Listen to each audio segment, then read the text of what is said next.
Halo Dunsana, kali ini kita berada di agrowisata hamparan sawah Solo di mana terciptanya di sini yang namanya Bare Solo. Untuk itu mari nikmati video-video berikut ini. Check it out.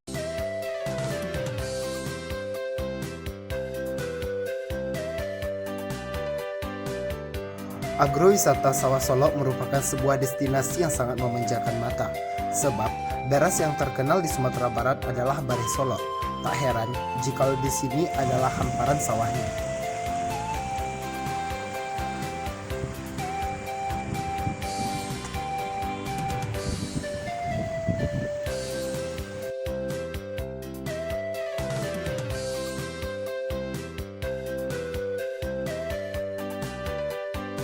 Tak hanya sawah, para wisatawan bisa melepas penat di danau ini sambil melihat penangkaran ikan di kolamnya.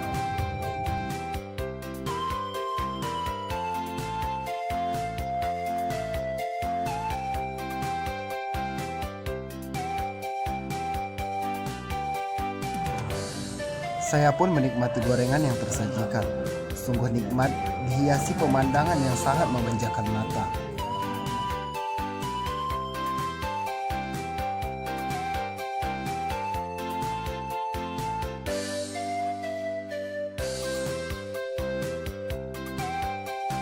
Budidaya ikan inilah yang menghiasi wisata Sawah Solo.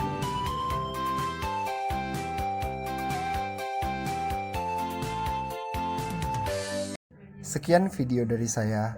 Mari ke kota Solo.